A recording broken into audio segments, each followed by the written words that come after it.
नमस्कार। आज भगवत गीता के एक बहुत ही दिलचस्प अध्याय पर बात करते हैं।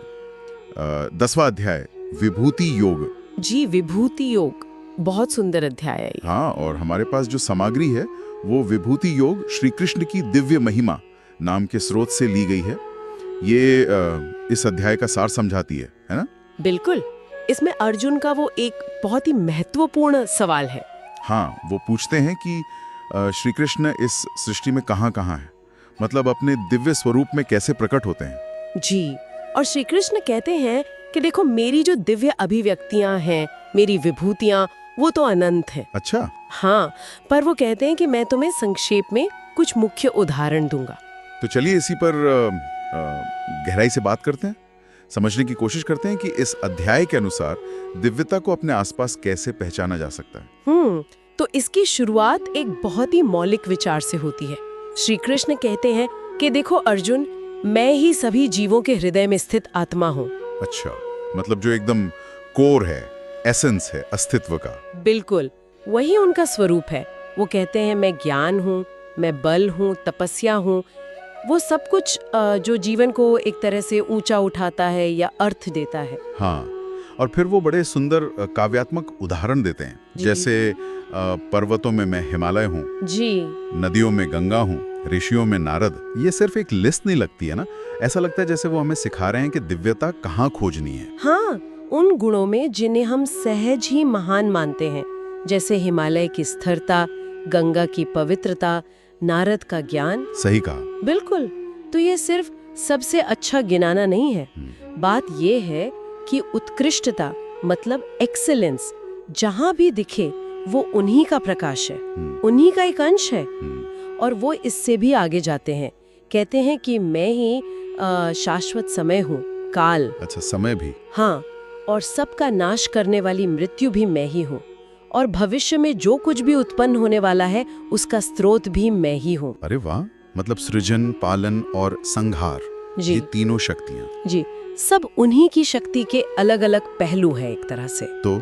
तो इसका मतलब ये हुआ कि ईश्वर किसी मंदिर या मूर्ति तक ही सीमित नहीं है। बिल्कुल नहीं। बल्कि हमारे चारों ओर, प्रकृति की भव्यता में, मानवीय गुणों की पराकाष्ठा में, हाँ, यहाँ तक कि समय के बहाव में भी। हाँ, हर अनुभव में। यही तो केंद्रीय संदेश है। ये तो पूरा नजरिया ही बदल देता है दुनिया को देखने का। जी। और यहाँ एक और रोचक बात है कि इस समझ का व्यक्ति पर असर क्या होता है। हाँ, क्या असर होता है? श्री कृष्ण कहते हैं कि जो व्यक्ति मेरी इन विभूतियों को तत्व से जानता है, मतलब गहराई से समझता है और उनमें श्रद्धा रखता है, वो अविचल भक्ति योग से युक्त हो जाता है, मतलब उसकी भक्ति स्थिर हो जाती है। अच्छा, कैसे? देखिए, जब कोई हर श्रेष्ठ चीज में, हर शक्तिशाली रूप में दिव्यता का अंश देखने लगता है, तो उसका अपना मैं, उसका अहंकार, वो स्वाभाविक रूप से कम होने लगता है। हाँ, ये बात तो है।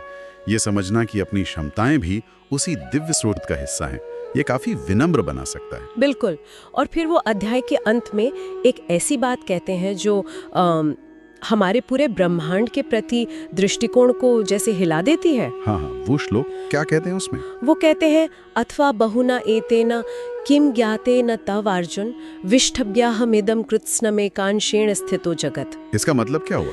मतलब, हे अर्जुन, इस सारे विस्तार को अलग अलग जानने की क्या जरूरत है?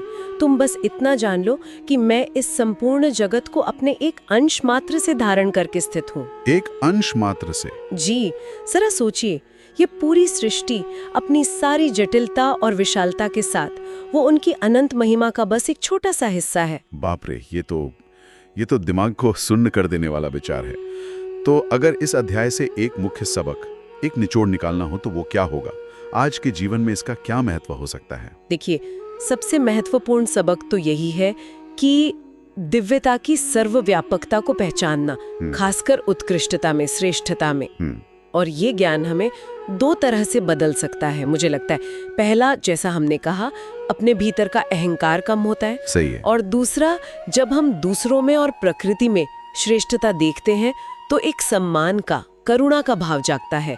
हम हर चीज में एक जुड़ाव महसूस करने लगते हैं। हाँ, आज की भागदौड़ भरी जिंदगी में जहाँ हम अक्सर चीजों को अलग थलग करके देखते हैं, ये अध्याय हमें एक समग्रता का बोध करा सकता है। बिल्कुल, एक गहरे जुड़ाव का एहसास। तो ये थी विभूति योग की एक संक्षिप्त पड़ताल, दिव्यता को सृष्टि के कण कण में, विशेषकर हर महान और उत्कृष्ट वस्तु में पहचानने की दृष्टि। जी, और जाते जाते एक सवाल श्रोताओं के लिए सोचने को छोड़ते हैं। हाँ जरूर। अगर श्री कृष्ण कहते हैं कि वो हर श्रेष्ठ वस्तु में है, तो क्या इसका उल्टा भी सच हो सकता है?